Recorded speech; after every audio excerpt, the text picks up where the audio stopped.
Everyone knows that the Christian calendar contains many saints' days: St. George's Day, St. Andrew's Day, St. Patrick's Day, St. David's Day.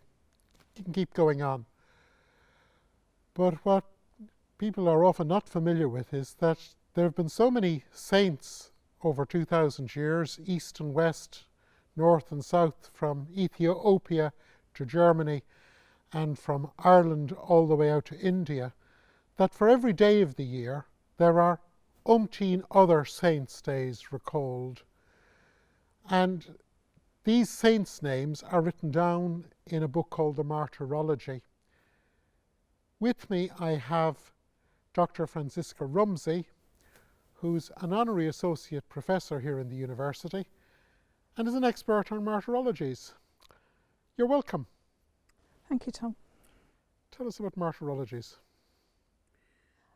Perhaps I should begin by saying how they came into being, that in the earliest days of the Church, many Christians were martyred, and the accounts of their martyrdom were written down to provide encouragement for Christians who were also undergoing persecution and the prospect of the same thing happening to them.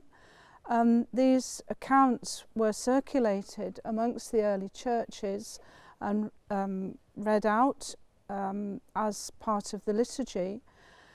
And then the day on which the martyr suffered and died was known as his dies natalis, his birthday into heaven, which was far more important than his actual physical birthday. And that was reckoned to be the day when he was commemorated. There were a few she's, not as many, but a few.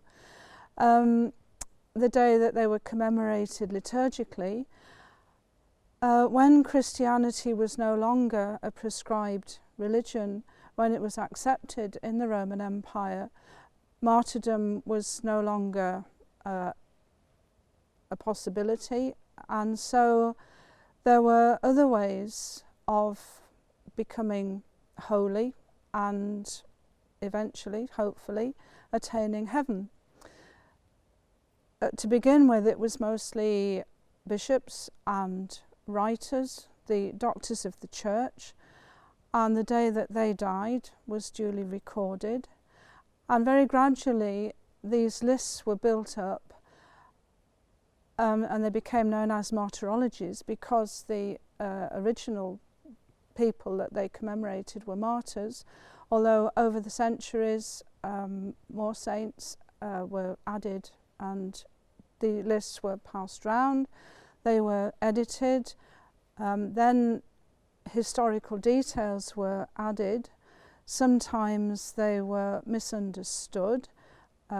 Scribes interpreted place names as the names of saints, and so they grew and they grew, sometimes to quite impossible numbers, so and so and so many thousand martyred with him. One of the most important collection was a martyrology that was ascribed to Saint Jerome, not accurately, but because he was such an important figure in the early church. And that became the foundation of all the various martyrologies which have sprung from that. So Western martyrologies, the ones that are used in the Western churches, they all can be traced back to this so-called Jerome martyrology, the Martyrologium Hieronymianum. And what actually, if I were to open a copy of it, what would I see? You'd see, first of all, the date in Latin, and then you would see a list of all the saints who were believed to have died either through martyrdom or through natural death on that particular day. As the martyrologies were edited and developed, historical details were added, so you might find a potted life of that saint, which might or might not be historically true. Sometimes the editors got a bit run away with the details.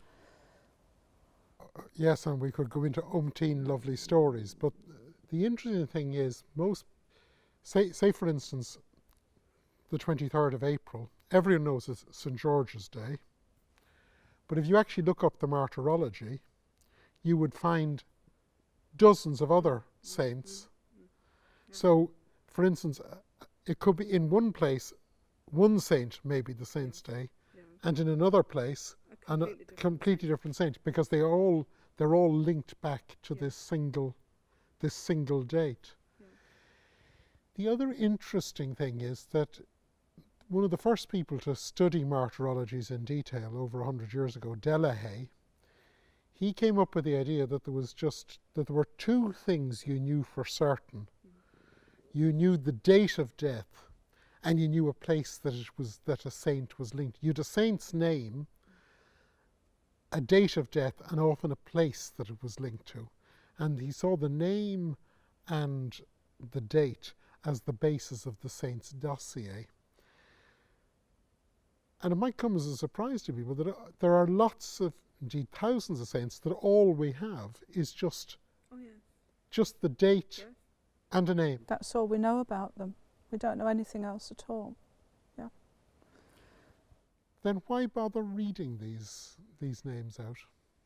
I think they're important because they tell us what Christians at different periods of the Church's history, what they saw as the ideal Christian life. To begin with, as I say, it was martyrdom. They believed that if you gave your life for Christ, you went straight to heaven. And then when, as I say, martyrdom was no longer a possibility, you became holy by studying, by being a writer, a doctor of the Church. And then at different periods in the Church's history, holiness, sanctity has been understood in slightly different ways. Perhaps it'd be truer to say that the emphasis has been put on different aspects of the Christian life.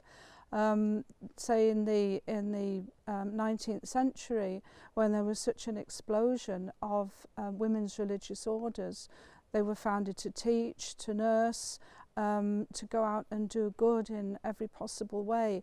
That was seen as the ideal Christian life.